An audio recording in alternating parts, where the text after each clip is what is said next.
So when I set out on this series of mini lectures on Islam, I definitely didn't recognise it was going to go as viral as it has. However, it's clearly resonating with a lot of you across the whole of the West. You know, in Europe, we're absolutely up shit creek, but there's a lot of you in the States, in Canada, New Zealand, Australia, all recognising the exact same situation. So we together need to understand the threat, and then we can figure out something to do about it. Like, clearly someone out there is going to figure out who's allowed this to happen, and that's, you know, well done to you when you do it.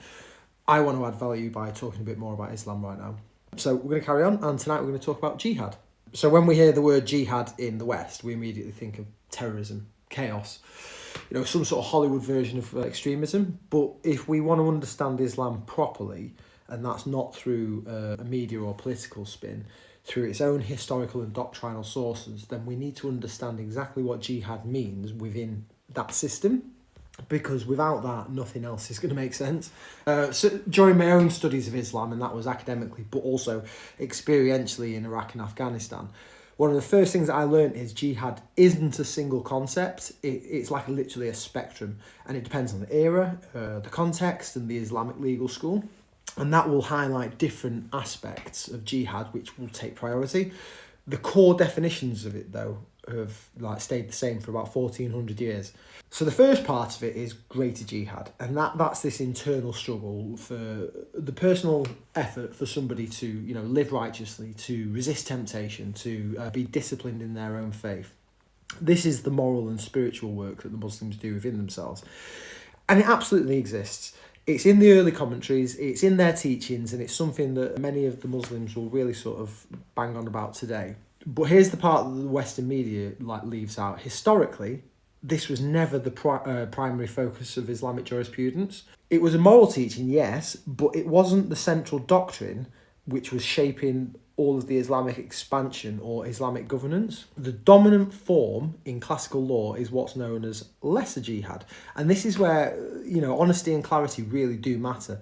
Lesser jihad is the physical struggle, literally an armed struggle carried out under Islamic authority, and it's in all of the Islamic juristic texts. It's not metaphorical, it's not symbolic, it's a structured, regulated, legally defined concept with rules, obligations and conditions.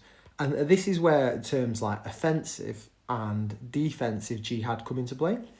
So defensive jihad is the simplest to understand. If an Islamic territory is attacked, historically called Dar el-Islam, that's the realm under Islamic rule, then defensive jihad becomes obligatory. Every school of Islamic law agrees on this, yeah? And that's the equivalent of defending your homeland, and we can kind of understand that. In that context, jihad is simply to protect the community. Offensive jihad is the part that Western leaders don't like to talk about, but it's essential to understanding Islamic history. Offensive jihad refers to warfare initiated not as a response to an attack, but in order to expand Islamic governance into territories that are currently not under Islamic rule. This doesn't mean convert everyone at sword point.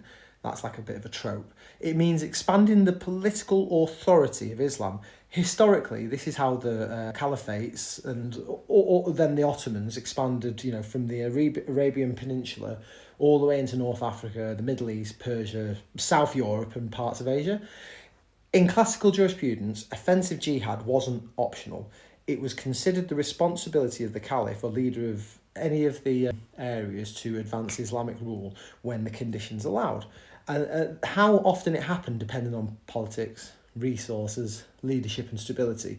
But the doctrine stayed consistent.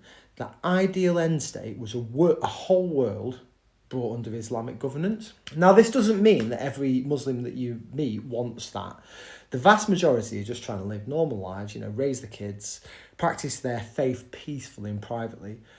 But if we're analysing a doctrine in itself, and this is like, you know, the same as the religious texts, and that's what's written in their legal manuals, and it's what their jurists are taught, and it's what guided Islamic empires for centuries, then jihad has always had a political, legal and military dimension.